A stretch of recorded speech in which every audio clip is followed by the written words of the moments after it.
The topics and opinions expressed in the following show are solely those of the host and their guests and not those of W4CY Radio, its employees, or affiliates. We make no recommendations or endorsements for radio show programs, services, or products mentioned on air or on our web. No liability, explicit or implied, shall be extended to W4CY Radio or its employees or affiliates. Any questions or comments should be directed to those show hosts. Thank you for choosing W4CY Radio.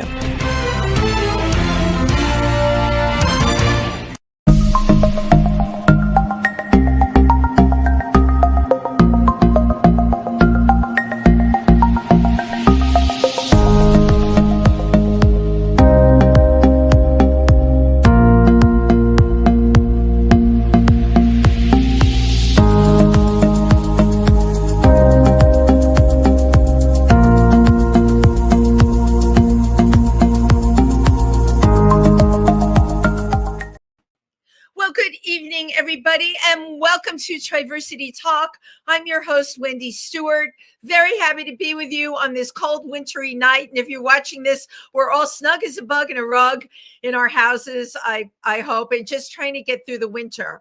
So I don't have to tell all of you what a week it's been. There are demonstrations happening all over the country.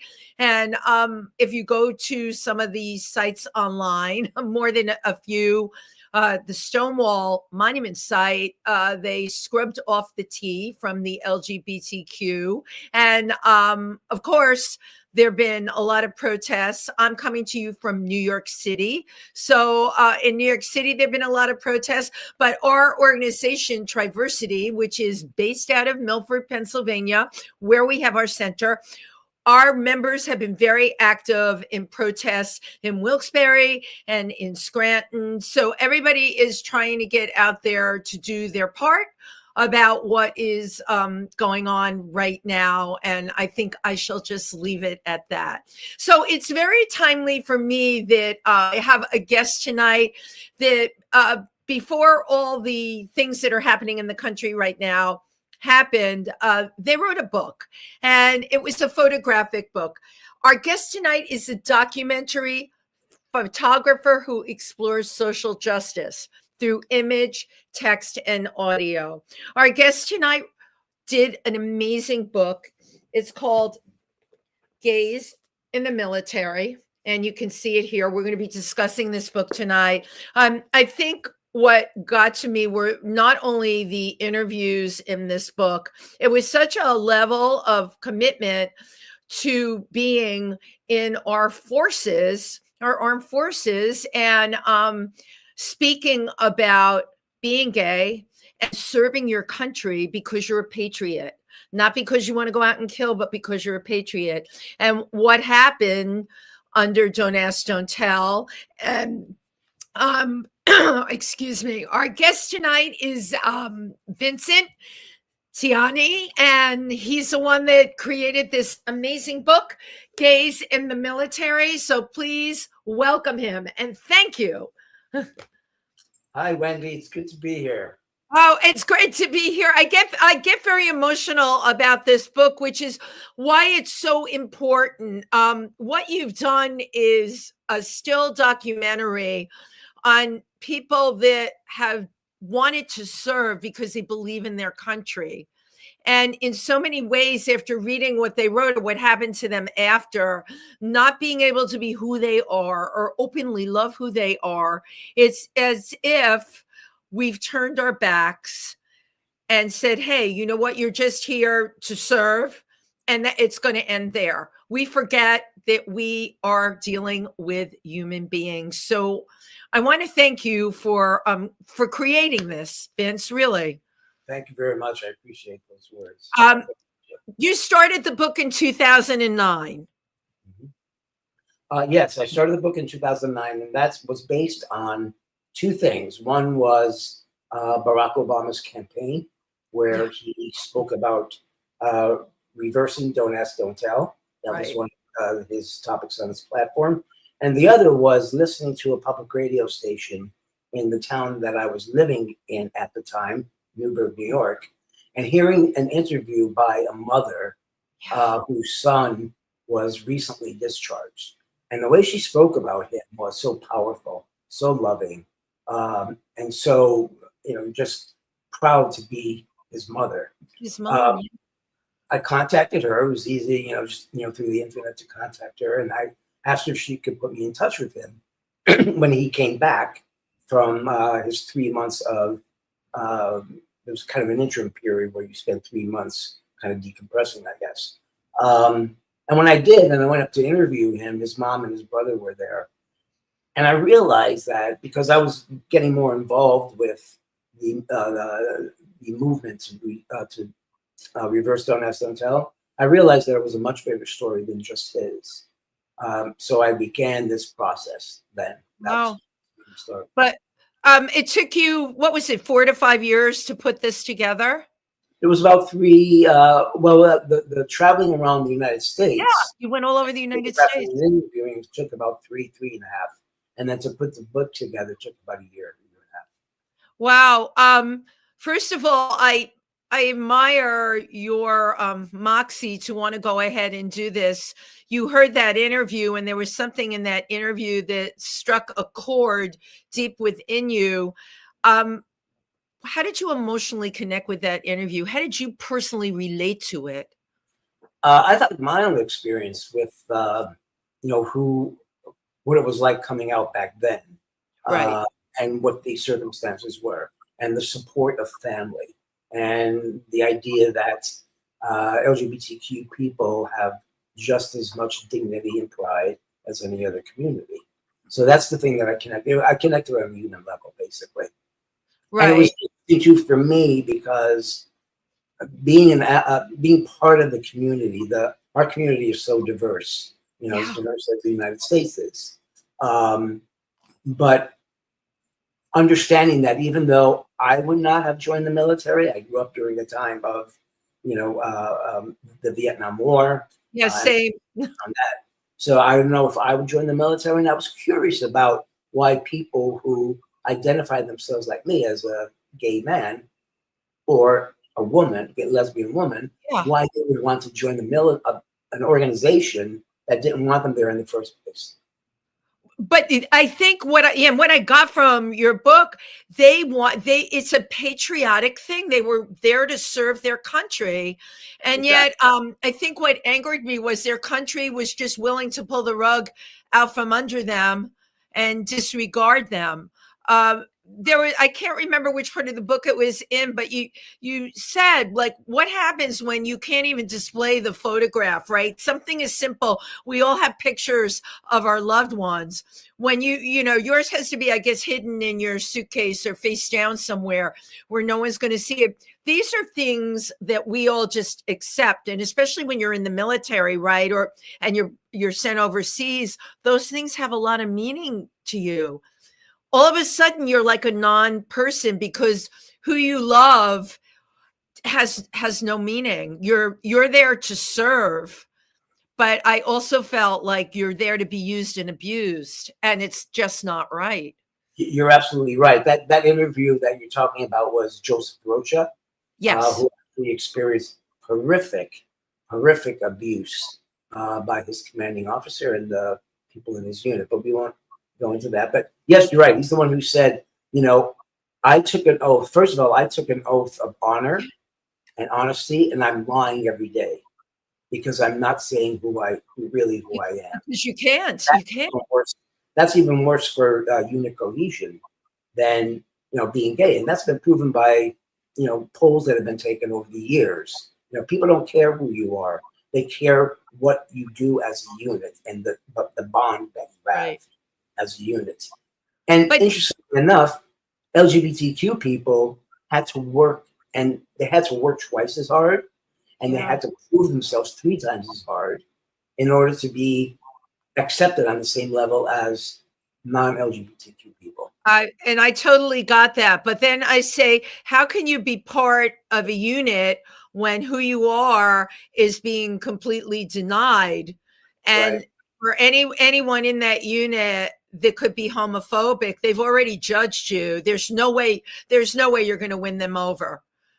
So how can you be part of a unit and be sent off in many cases, to fight a war where, especially Afghanistan, where you can be killed? It's really a very daunting position to be in.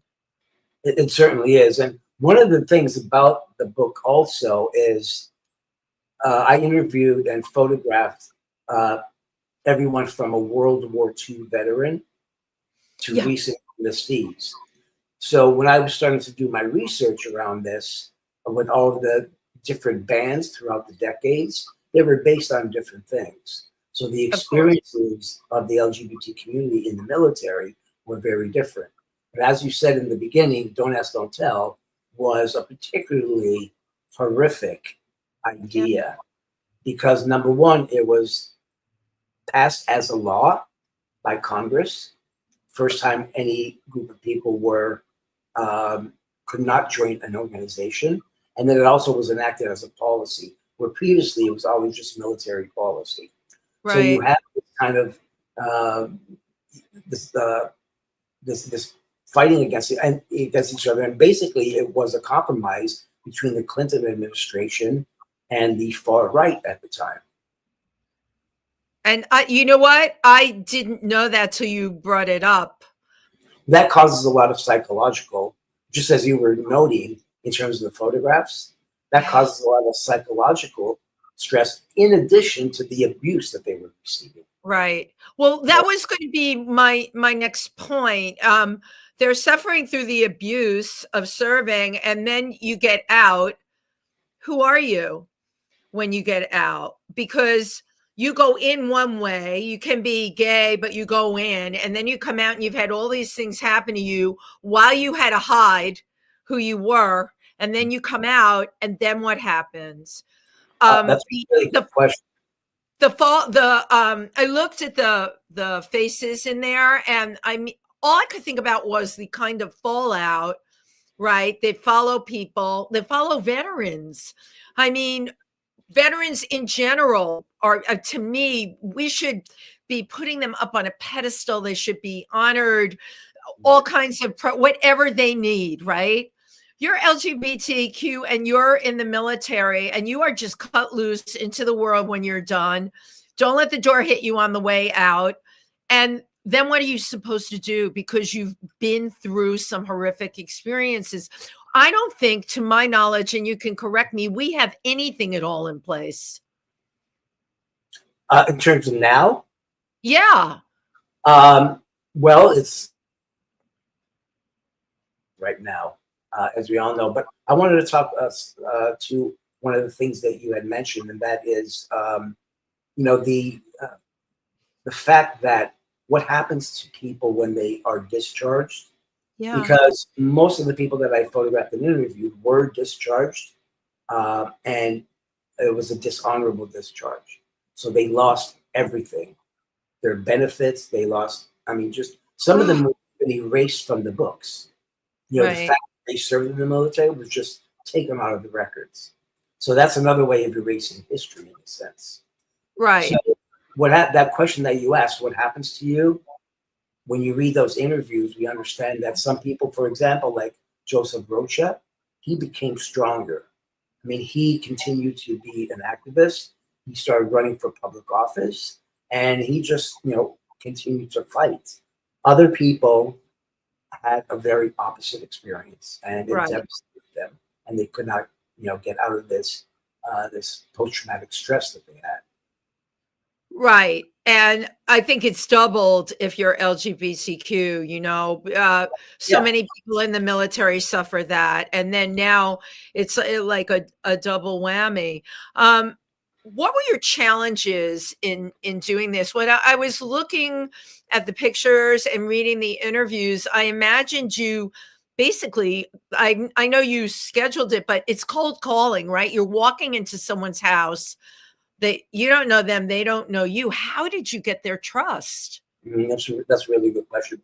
That trust was built up over time. So thankfully, the internet was there and Facebook was around. And as I said before, I started doing research. I started reading books about all the other types of bands going back to history. I started, of course, it was in the news at the time. So I started reading newspapers or watching television, started contacting people that were at the forefront fighting. I was going to Washington D.C. To do canvassing on the Hill with a couple organizations. A couple organizations were using photographs that I started to make. But basically, the answer is it took time to build trust. Yeah. In the beginning. So there was a conversation. I allowed them to kind of come to me and feel comfortable with me. Once I started making photographs and I started sending the edited pictures back to them or some of the interviews as well, the word spread, by word of mouth. So Right. the most difficult part, I think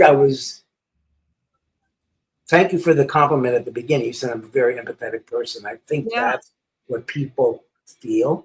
So people can feel comfortable with me and trust that I will take care of them, during that interview. And I had to, it was their memories, it was their life, it was their Yeah. fears that they were talking about.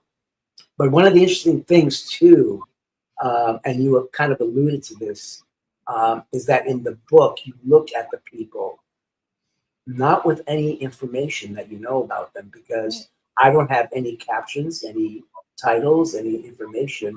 You just kind of go through that book and look at it, and you bring your own perspective and your own biases. Yeah. And then you start reading the interviews, and there's a page number at the bottom, and you can go back and look at that person, and all of a sudden it starts changing. It's interesting because your process was to do the interview first, and Exactly. then, right, because you would get them to open up and talk to you, and then you would shoot the pictures. You're absolutely right. And that was, I needed to actually establish the bond, and I needed to have them feel that trust and that comfort. Because we still had a machine that was recording it. It was a very Right. small little Sony Walkman at the time. It's now, they don't even use them. Kids don't even know what they are. I know what they are. It's okay. I know what it is. But the trust that was built, and I was listening to things that they were talking about that they had not visited for a very long time, or I brought them to places that kind of unearthed feelings and experiences that they thought about. So yes, it was. I had a very sensitive and very fragile sometimes person to work with, so I had to be responsible for them as well. You had to be responsible. But I also got the feeling your position was fragile in that you're dealing with deep psychological stuff.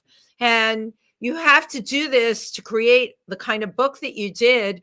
But you become like a psychologist, right?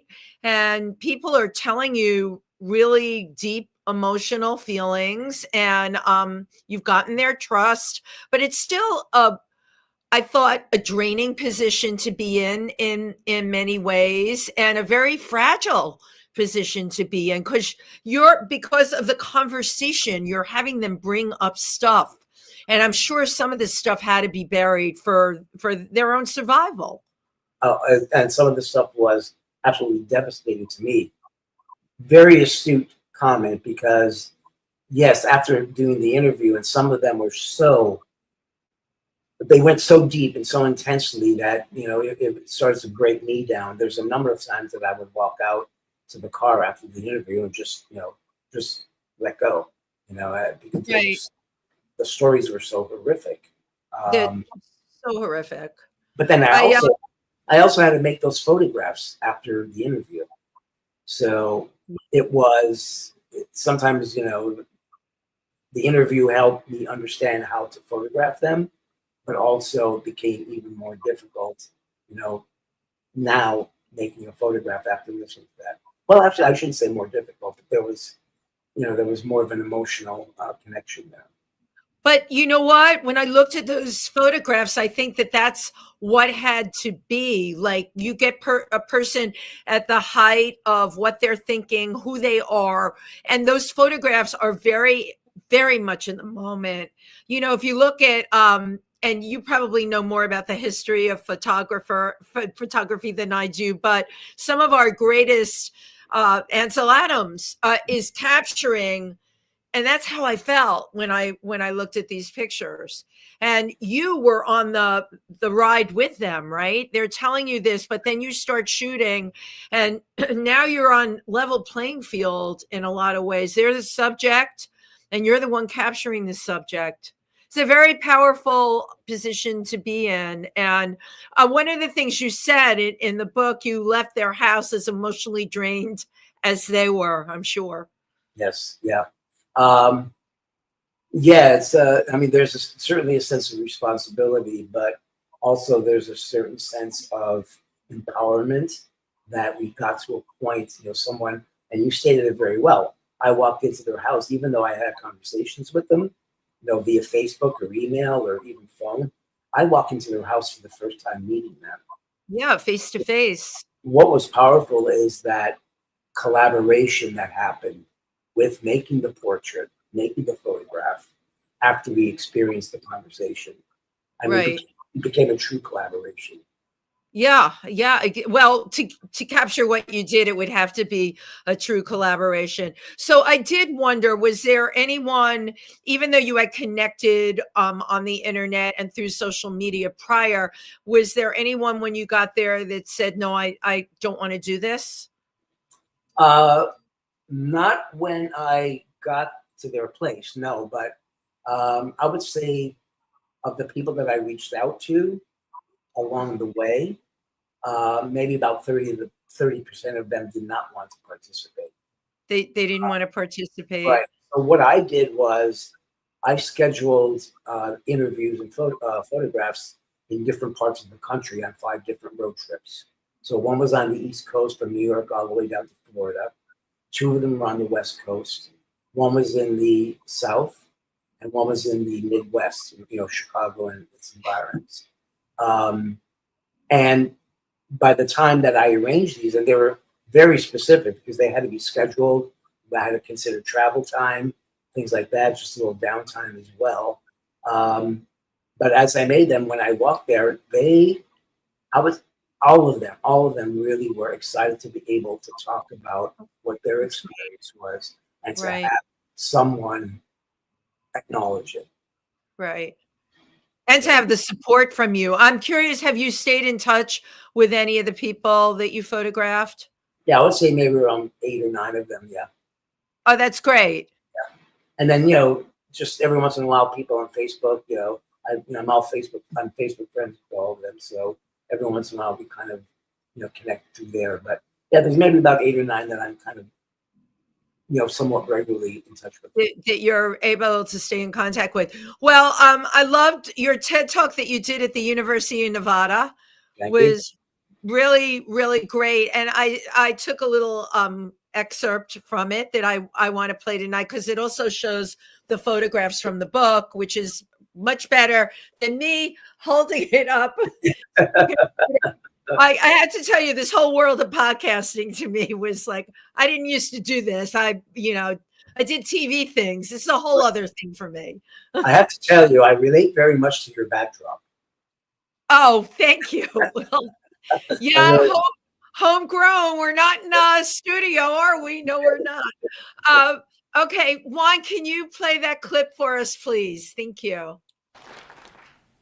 Hello, my name is Vincent Gianni. I am a documentary photographer. I'm going to be speaking to you today about my project and book, Gays in the Military. But first, I would like for you to consider some of the photographs and voices of my subjects.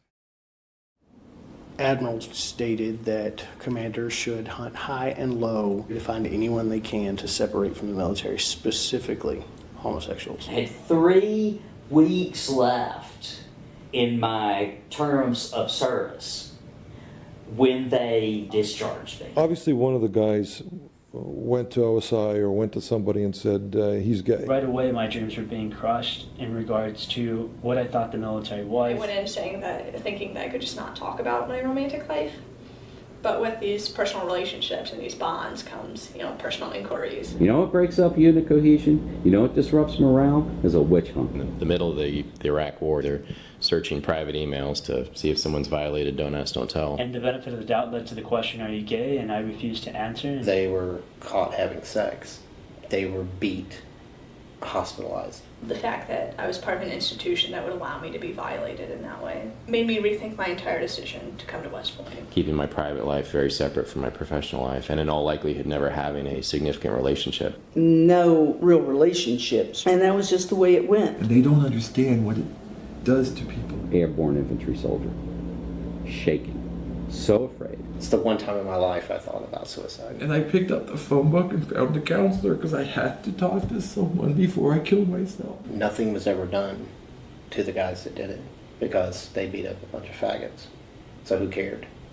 And that's what started me coming out. I resigned, and I made my resignation public, and I told the academy the exact reasons why I was leaving. I blew up during the interview and basically told OSI to go fuck themselves. They gave me less than honorable discharge. I was put out under Don't Ask, Don't Tell. Felt very alienated, very alone. So there was all kinds of conflicts going on in my head. I've compromised my integrity so many times. I never told. The Air Force, in essence, asked, and yet I was still thrown out. A lot of people say, they're like, well, if you don't like it, just leave. Well, but you know what? I still love this country, so I'm still going to defend it. The Army was my first love. Wow. That says it all. It really says it all. It does. And the second to last person was Joseph Rocha, the guy who's standing in front of the Capitol. Right.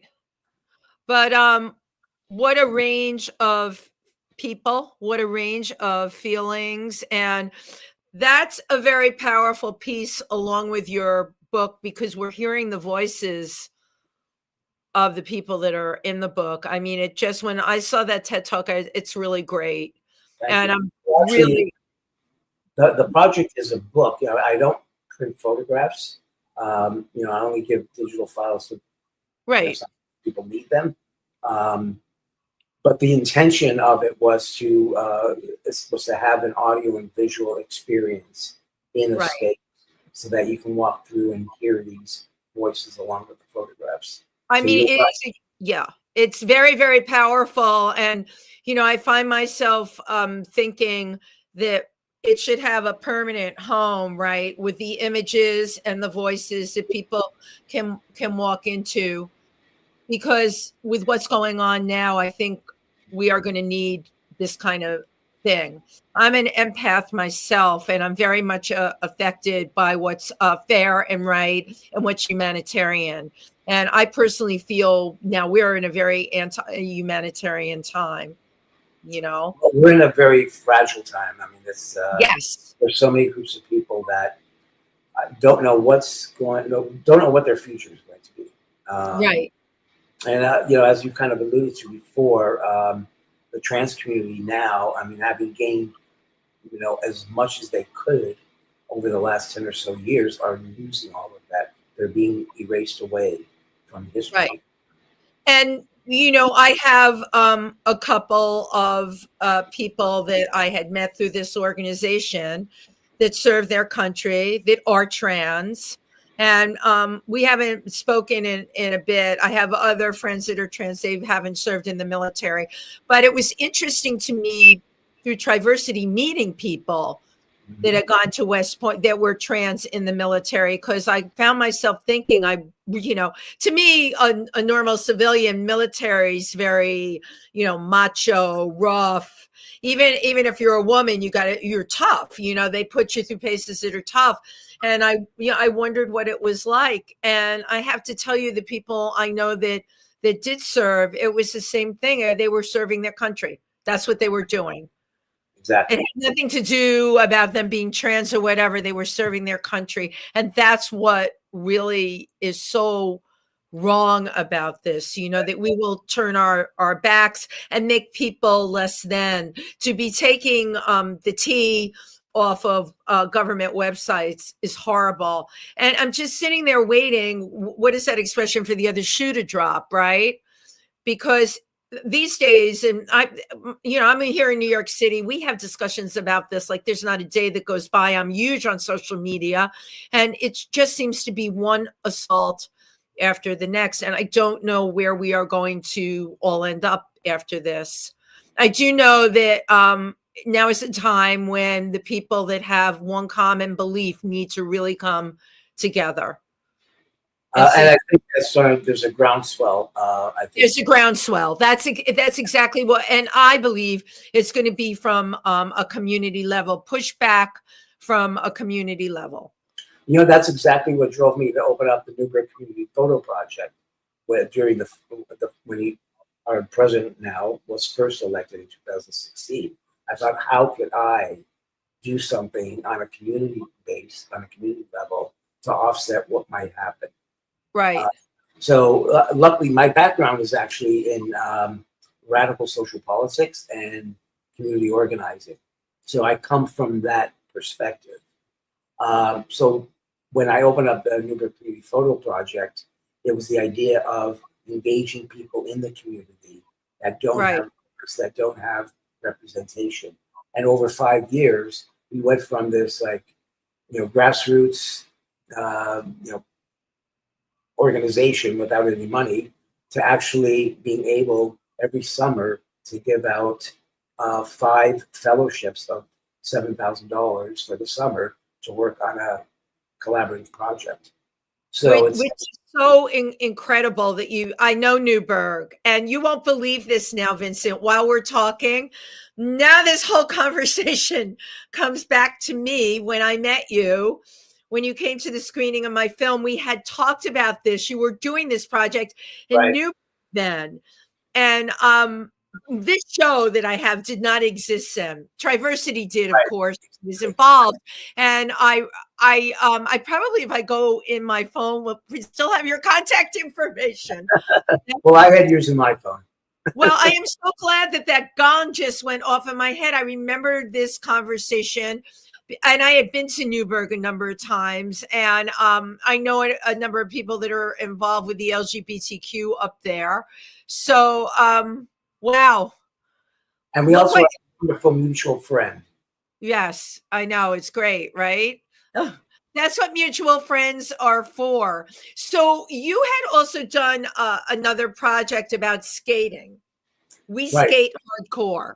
Exactly. When I lived in New York City, I lived in Williamsburg, Brooklyn for about 17 years. Wow. And I photographed in my neighborhood. One of the things that my projects come out of my response to what I'm experiencing. So in terms of the gays in the military, I mentioned about hearing that interview, but I was living in the south side of Williamsburg, and I was going out on the street and photographing, and met this group of kids that were trying to get a skate park built, and they were building these do-it-yourself ramps and things with scrap material until they were torn down by somebody and they had to go to another place. Then they go build them again. Right, exactly. So this went on for 9 years. That was a 9-year project. That became a real collaborative project because we got so tight. I mean, they used to come to my studio. I would give them photographs. They would write their stories on the photographs. So when you look at that book, it's a compilation of my words, my photographs, their words, their photographs, and then also video that I made. But we just had a 20-year anniversary party this last summer in 2024. It was the 20-year anniversary of the publication, and about 7 or 8 of the bladers, along with their families, came down. And we did a big skate event and a big party. And they're still skating. Some of them are still skating, still fragile. Yeah, they've got to be careful because they're a little bit older now. Yeah, right. They have families, but they're still skating. Right. Yeah, and some of their kids are skating as well too. So would you say the fact that you do this documentation with photography and word, is it for you a political statement? What it is my view of what's happening in the world from my personal perspective, but also trying to place it within an objective conversation, a conversation where people can come to their own conclusions. Conclusion, yeah. Within the conversation. So when I was reading about you, you experienced when you were 9 years old an illness. It made you feel isolated. Exactly. I talk about that in the TED Talk. So I was sick for 2 years, isolated from my family. Basically, I was highly contagious at the time, I was actually susceptible to contagion at the time. Wow. And yeah, I think that's where that empathy and that my interest in hearing other people's stories and what their lives are about, that's kind of where that came from. I remember hearing that and thinking that probably lay the groundwork. It did. For what you wanted to do going forward. And then you said you studied in college political. You've combined I love when people can combine two things that you wouldn't think would go together, right? The art and the political perspective.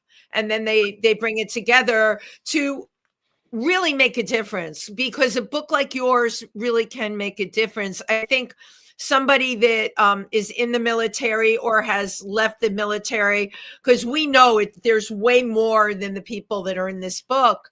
But when you read about other people that have been through a similar life experience that you have that aha moment when you said, I remember feeling like that. You read about it, you see their photograph. Exactly. Yeah. I'm sorry. There was something that you had mentioned before. I lost my train of thought right now.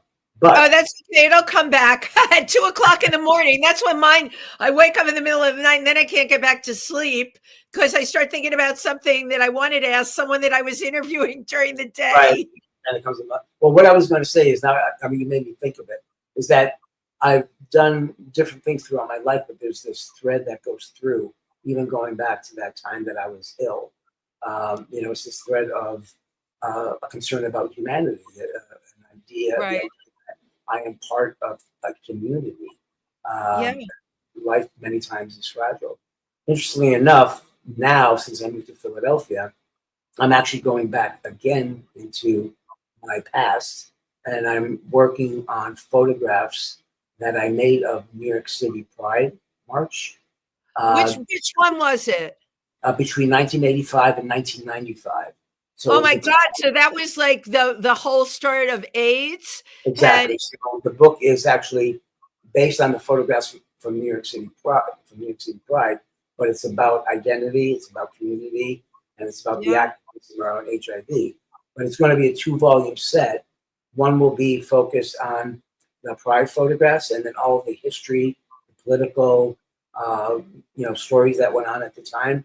The other is taken from my journals and my own personal experience. Brilliant! You kept journals. Wow, brilliant! Those years, and the photograph that I made of my personal experiences, friends, my lover, etc., etc. So I'm going kind of back in time, and it's a much more personal project that I'm working on right now. Well, you probably had to evolve to who you are now. All right. Sometimes we have to go forward in our history to validate where we came from in our history.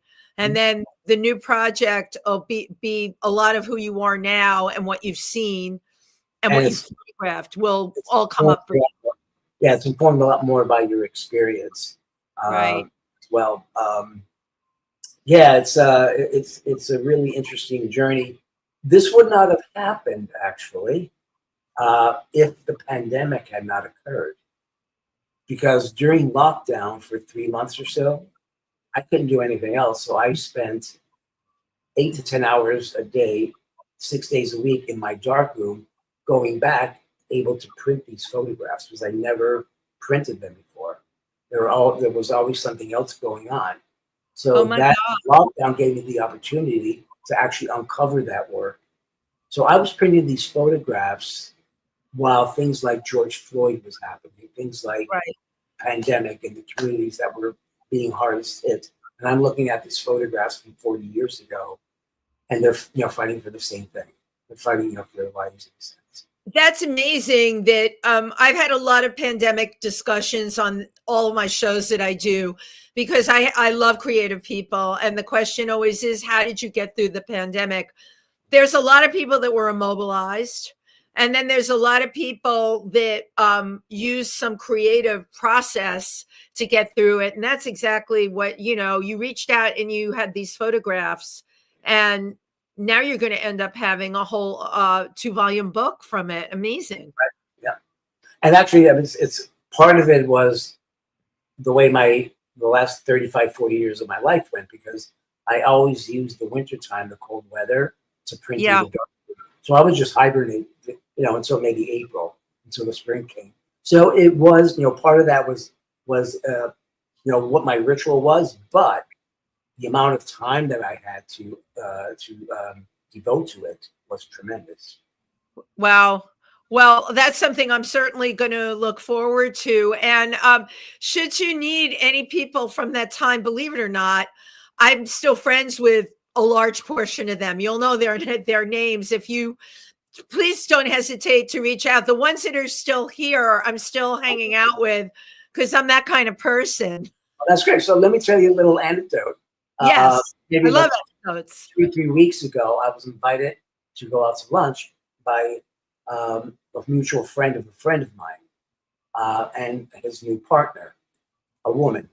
And his partner was inviting 2 friends of hers, 2 men who were partners, and they had just recently moved from New York City to Philadelphia during the pandemic. So we're talking to each other. I'm telling him about this project on the New York City Pride marches, and sitting next to the person sitting next to me said, "Oh, I was Sybil Bruncheon. Sybil Bruncheon. I know who Sybil I was Bruncheon. sitting next to Sybil Bruncheon, and I had like 5 photographs of Sybil Bruncheon in the parade from different years." Oh, I'm sure Sybil Bruncheon would love to see those. Oh, that's great. I fell off my chair. Well, we're going to be getting together soon again, so because they live now here in Philadelphia. So right. you know Sybil. We're not like, we have a lot of mutuals. Right. We have that are in the arts up in New York because, it's a huge drag scene here, which of course under RuPaul got even a bigger drag scene, So yeah, I didn't know Sybil Bruncheon had moved to Philly though. Yep. Well, yeah, around the pandemic, he and his partner moved here. Wow. So. Wow. Do you miss New York? Do you miss being up here? Well, I spent 17 years in Williamsburg, Brooklyn. Yeah. And by the time I left, it was starting to really build up and gentrify. So when I moved, I never looked back. I always looked forward. I like that, Vincent. When I moved to Newburgh, I thought, this is a new experience. Something new and creative is going to come out of that.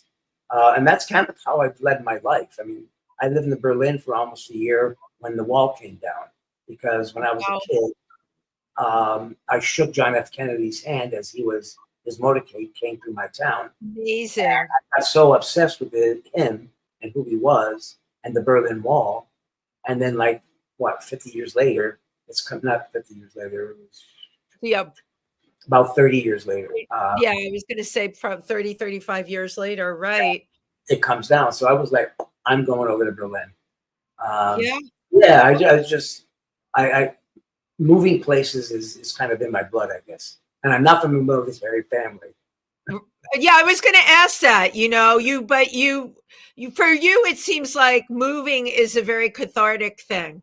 I have been in New York City my entire life, and I can't get out of here.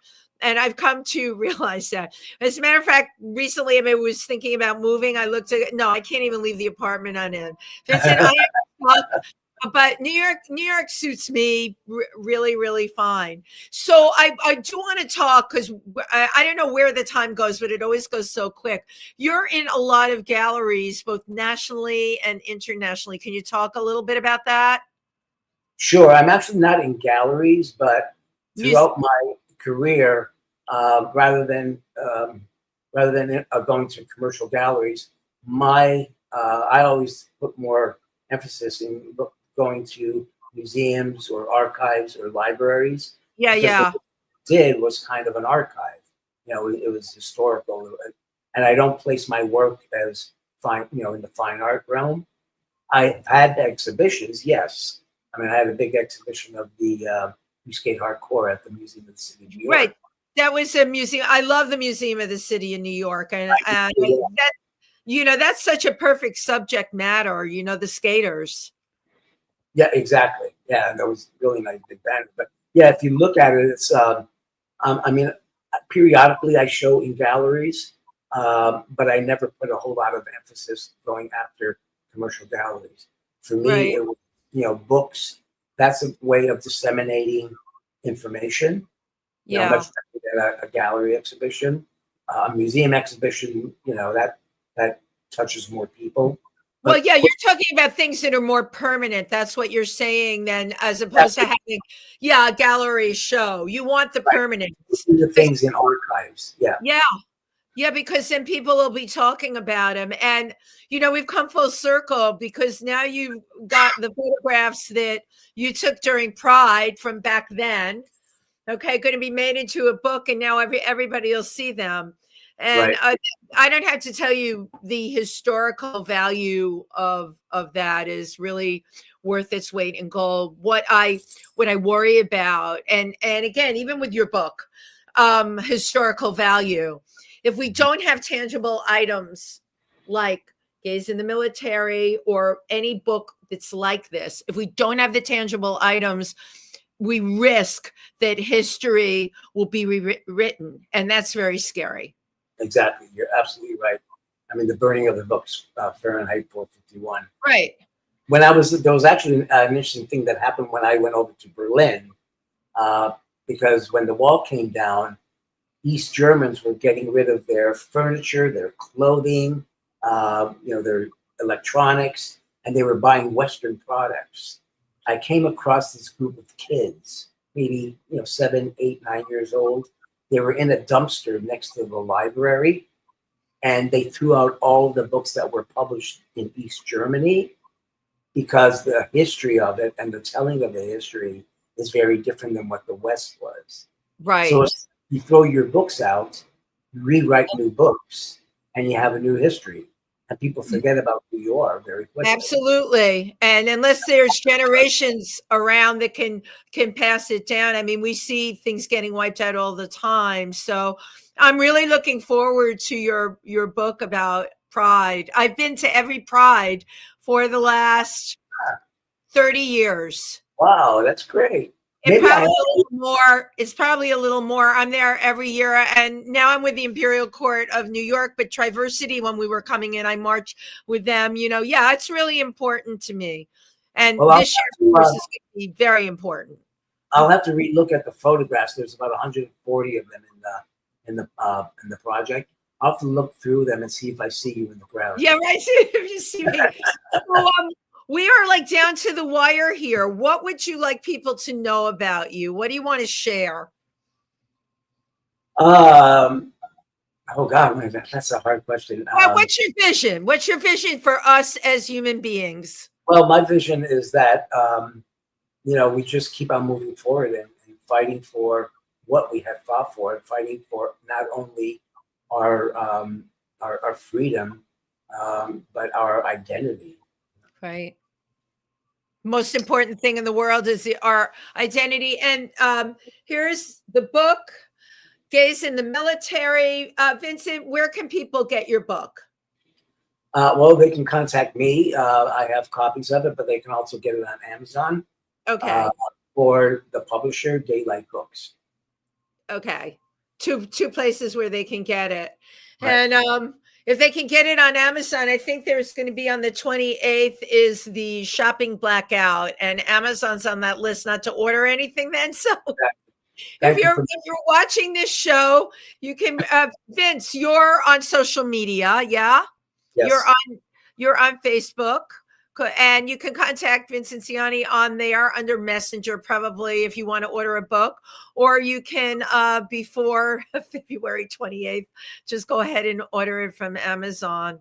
I have a number of people I think this would make a really great gift for. It's really quite wonderful. I want to thank you for being with us, for sharing what you did. And, you're making a difference in the world through your art, the way you see. And I think that that's one of the most important things that any of us can do, right? Remember, Well, I want to thank you for bringing voices like mine and the community to a forum where more people can hear about what our community does and what we're about. yeah, exactly. No, I totally agree. And my personal wish list for you, because I always have this, I would love a permanent place in a museum somewhere that had the video that you put up with the pictures and the voices, so that people could walk through and hear that. I think that that's a whole other experience. It certainly is, and who knows? Maybe I'll be working on that after this Pride book is published. Absolutely. Thank you so much for being here tonight. I want to shout out to my friend Dennis, even though he doesn't do social media. Thank you for letting me know when Vince's book came out. I always thank the people that turn me on to my guests. And we'll be back next week, everybody. We'll see you next week. Bye-bye. Bye.